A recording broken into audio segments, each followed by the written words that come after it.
Hey guys, I wanted to do a storyboard walkthrough for my new album, Hades and Persephone. I forgive the additional noises and stuff. My son can be noisy sometimes, as can the thumps from the neighbors. Anywho, I wanted to do a storyboard walkthrough, much like I did for the Maid of Orleans, give you guys a little preview of the track titles and stuff, and see what you think of the outline of the story. So, first thing to know about this story is that it's kind of I guess you can say, a Beauty and the Beast type story. There's a few different versions of it, some a little more diabolical than others, whereas this one in particular I'm following is more, I guess you could say, of the somewhat the nuanced version, I guess you could say. A lot of people like to see Hades as kind of just the devil character, period, and I think a lot of that comes from projecting our own sense of how we view death, I guess. We see it as a bad thing, so naturally we demonize the Lord of the Underworld, right? So, that being said, there's kind of a cool roller coaster of emotion that this album goes through. First thing to know is it's all piano. I did a complete 15-track album, all on piano. Something I've never done before. I, in the past, have had piano pieces kind of scattered through albums I've done. Burden of Atlas, one thing I learned from that was don't go for 50 tracks. It's a lot. I was wanting to build up my catalog. Okay, that was the logic behind that. But anyway, there's a lot of piano tracks on there, and it's basically like an album's worth of piano tracks that's on the Burden of Atlas. And so I realized that those were often the tracks that were the go-to anyway. So why not just make one that's purely piano? Plus, my wife poked me about it, and my brother Brandon poked me about it. So I looked at that as a sign. So I went ahead and did it, and here we are. So we'll see how you guys like it. So the first track on the list is Life is in Her Eyes. This is basically Hades falling in love with Persephone. Something I understand is that Zeus had an arrangement with Hades where he promised him basically a hand of one of his daughters in marriage at some point, and Hades never cashed in, I guess you could say, that brother coupon. Whereas now he wants to, because he genuinely is falling for Persephone from afar. So that goes into the following track, which is Zeus's blessing on track 2. Zeus agrees, basically. Hades approaches Zeus and says, hey, this is where my heart is. Please agree. And Zeus agrees. The third track is In Demeter's Possession. This is introducing some of the political component of this environment. My son likes to sing and make noise. Anyway, this introduced some of the political components, I guess you could say, of this story. Demeter is like a goddess of the harvest, I think is what it was. And Persephone, she's kind of like the embodiment of spring. There's a lot of life and stuff about her. That's kind of why the first track was Life is in Her Eyes. The Lord of the Underworld, among all the dead things, falls in love with the lively things, right? And Persephone was like an embodiment of this liveliness. So it's kind of poetic in a way. But Demeter, she wants to keep Persephone close. She kind of dominates her life, really.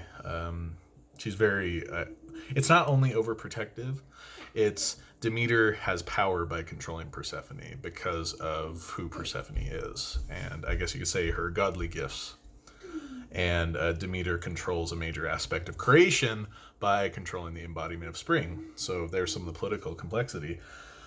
So Zeus, knowing this, he knows that she'll never be cool with parting with Persephone for any reason, let alone marriage.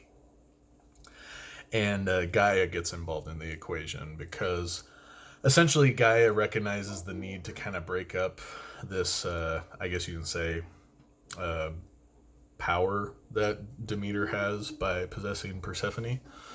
And so Gaia and Zeus agree that something needs to be done. And Hades represents this opportunity to do something. It's like, okay, so Loverboy here can maybe break up this little monopoly we got going on with creation that Demeter's got building up here. So I guess you could say Gaia saw the need for antitrust lawsuits here against the monopoly.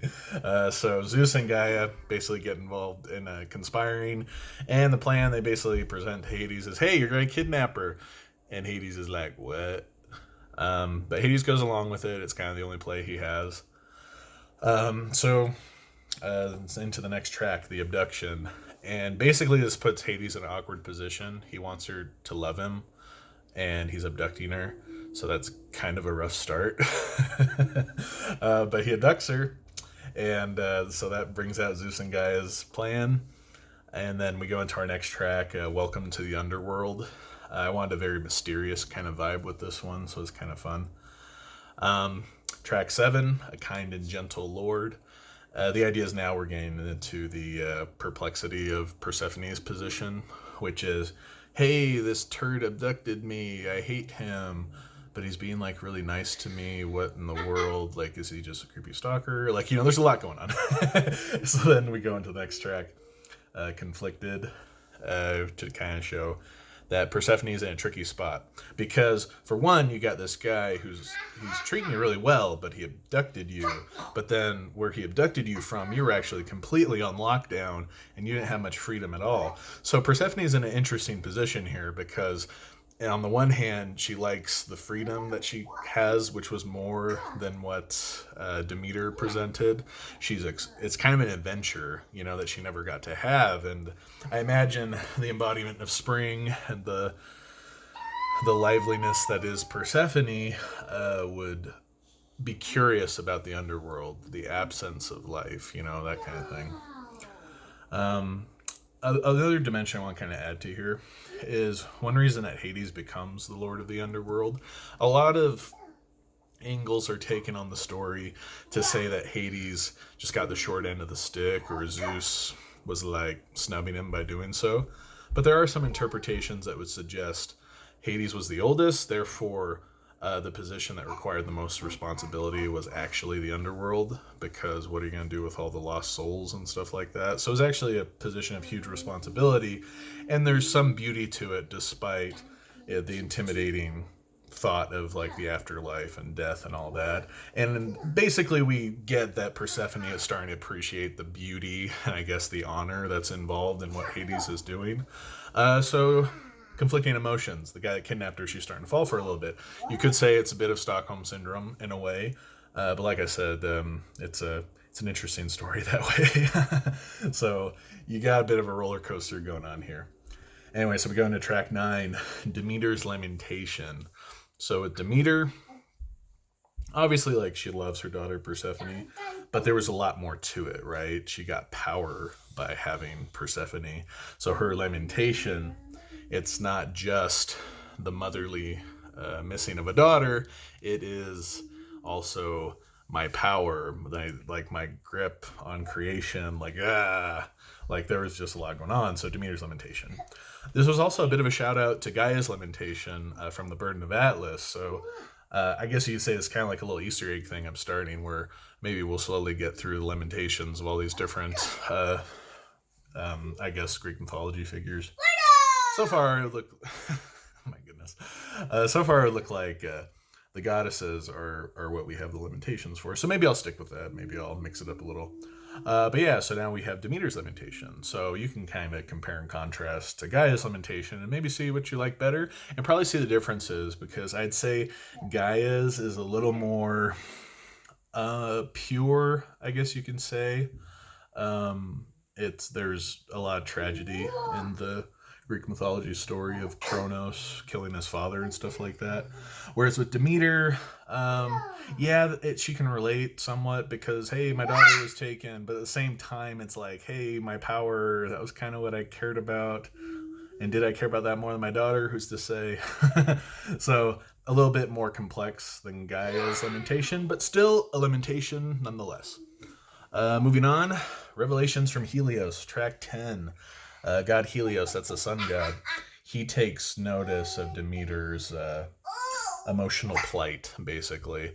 Helios basically saw the whole scheme. He saw what Zeus and Gaia conspired and what Hades carried out, and he's like, Oh, Persephone is totally in the underworld. Gabriel, can you quiet down, please? This is Parenthood. Um, and he's got these little headphones on that he's enjoying too, so maybe he doesn't realize how loud he's being. Anyway, so Helios basically knows what's up, and Demeter doesn't. So he kind of takes pity on her. That's one reason we made sure to have a Lamentation track to kind of establish the emotional expression that Demeter is now doing, her frantic search of Persephone, and Helios takes pity on her. And he basically lets her know what happened. He's like, hey, yeah, Hades kidnapped her. Gaia and Zeus came up with the plan and yada yada. So he just fills her in on it all. And naturally, this pisses her off. So, remember, a big dimension of Demeter's desire for Persephone is to have power over creation. So, because Zeus went behind her back and her mother-in-law went behind her back, she's now going to punish creation. That's kind of the idea. So, Wrath Upon Mankind is what we go to, track 11. So, basically,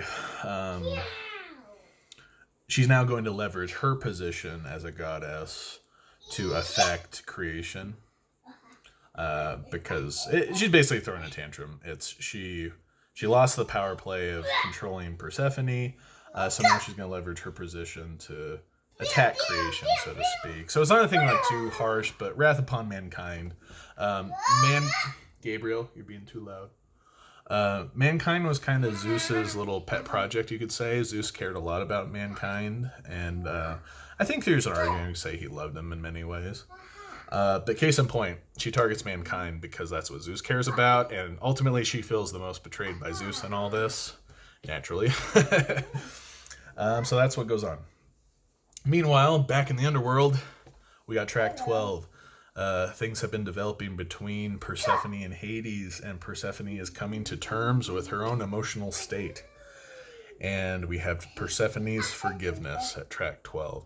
She forgives Hades. She starts to understand why he had no other plays. She's kind of, I guess you could say, coming to terms with the world she was living in and how she was totally under her mother's thumb, and how she's really starting to care about this guy. She's finding a lot to respect about Hades, and he's treating her so well. She kind of can't help but not say mad at him, So she forgives him. And then we go into track 13, which is Hades and Persephone, the title track. So I guess you could say this is when they come together, This is when I guess you say the love is reciprocated. That's probably the most important way to look at this. Is track 13 is when Persephone reciprocates Hades' love. In my mind, this is kind of the moment, I guess you can say, where they consummate their love, I guess you could say, and she commits to Hades. So a very romantic kind of track, but there's also complexity to it. There's I don't know, there's a bit of a nakedness about it, I think. There's an uncertainty, but there's longing, and there's love, and there's just a lot going on. I tried to capture all this with this track, and honestly, I think it's one of my favorites of the album, if not my very favorite, just because it paints such a beautiful canvas, I think. I think the sounds, the way I played the piano and stuff, it just captured it the way that I wanted to, and so if you take issue with it, just know you didn't like the way I was thinking about it. It's not for a lack of conveying what I wanted to convey. So now we go to track 14, the Demands of Demeter. So now we've caught up with Hades and Persephone. Demeter knows what's up. So now she's leveraging basically mankind's well-being and has her demands. She basically demands Persephone back. In the story, at this point, when the jig is up, Persephone does go back to Demeter, but then she finds out that she fell in love with Hades and stuff, so it's a bit complicated. So the Demands of Demeter is reflecting that all the cards are on the table, but they fell in love, which is not something she was counting on. In some versions of the mythology, Hades gives Persephone a pomegranate, and that's got something to do with, something about him offering her food, like she would have to stay in the underworld or something like that. So there's versions of the story where Hades like tricks Persephone, but not all of them are like that. And the line I kind of followed was that they actually did fall in love, and she wants to marry him. So this is complicated because Demeter still wants to have that control over creation, and she's still gonna, beat the crap out of man if she doesn't get her way. So she has her demands, but at this point, Persephone has some demands of her own. So that's kind of what that track is navigating, which results in the compromise of Persephone spends 6 months in the underworld and 6 months with Demeter. So Persephone commits to dividing up her time. Demeter's a bit reluctant to receive this, but it's better than, just being completely out of the loop in terms of having that, I guess you could say, control and creation. So it's a compromise on all parties. But Persephone does marry Hades and stuff, and Persephone spends half the year with her mother and half the year with her husband. And so then we close out the album with, I thought this one was kind of fun. I came up with this one in terms of the story because I thought there's a bit of a poetry about it that's kind of cool. But it's called The Coldest Days of Spring. So the idea is she's spending half of the year with her mother and half of the year with her husband. So in the spring, when Persephone is here, you got, the good weather and stuff and the bountifulness of the earth. Whereas when she's in the underworld, you have the harshness of winter. And that's when Demeter's like, lamenting her daughter's absence. And, it's when the embodiment of spring is in the underworld and not on the surface. So my thinking here was that the really cold days in spring, when you get like those winter storms and stuff, that's when Persephone sneaks away and has a little moment with Hades. So it's kind of like when they're stealing a little time from Demeter, I guess you could say, just to have a moment to be together, and that was a fun track to do. It's got a lot of beauty about it. And like I said, Coldest Days of Spring, it's kind of a fun little title, I think. That's actually the longest track of the album, the last one. It's like 8 minutes long. I just had at it. I wasn't worried about it. So we broke a record. It's now our longest song that I've written. Before that, it was Isabel's Plea from the Maid of Orleans.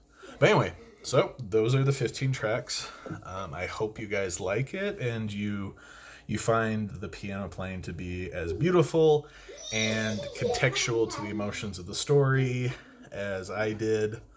And I don't know. I know that, piano playing isn't necessarily for everyone, but I love playing piano. It's what I've always done. It's what got me started in all this, was just playing piano, whatever emotions came to my mind. And that was that, right? So that's what we did here.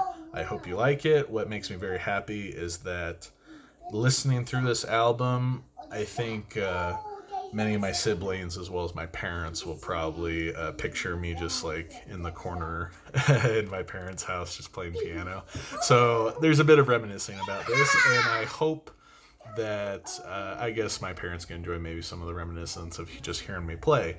And that's where I think this album's really special. It's just me playing piano, It's just something I love doing, and for those of you who know me and have heard me play, I think you'll find something you enjoy.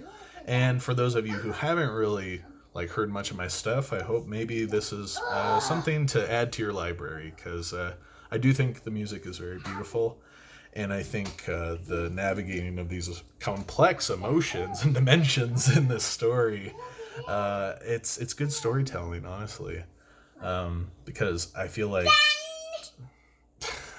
so much of life is about us coming to terms with our emotions, right? So when we see other stories or strange circumstances, I think you could argue that some of these circumstances are strange in this album, how do you navigate that, right?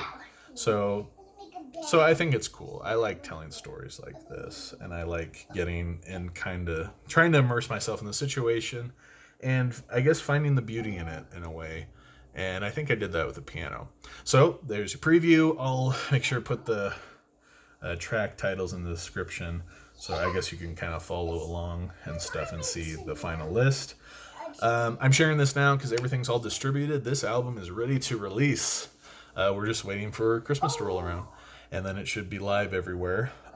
In terms of which distributors are going to have it first and which ones won't, I think it'll be a lot like the Maid of Orleans, where Amazon was basically the one dragging its feet, whereas Spotify, Pandora, YouTube, Google, what was it, Google Play, the Google Store, iTunes, those ones were all pretty much on point, where it released right away. But Amazon dragged its feet, and from what I can tell, looking at the status updates for the distributors, Amazon may still be dragging its feet. So I'll make sure to, put out a big old messages out to the interwebs to let you guys know which stores are spinning. But all the same, it's coming out. I hope you guys enjoy it, and I think this is very special. At least it is to me anyway, so I hope that's reciprocated. So yeah, until the next work, whatever that'll be, I will see you all then. And I don't know, maybe I'll figure out something I want to post videos about in the meantime, but don't despair if I don't.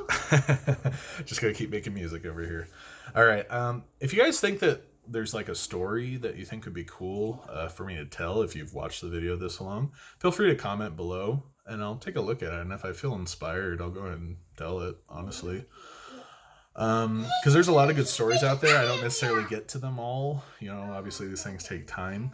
The idea is I look for the story that kind of speaks to me and where I can kind of find my own path in telling it.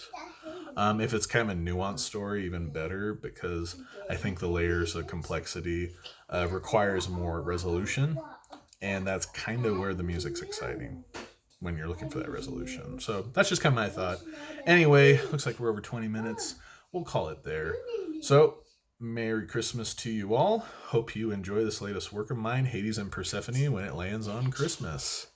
And on that note, peace out.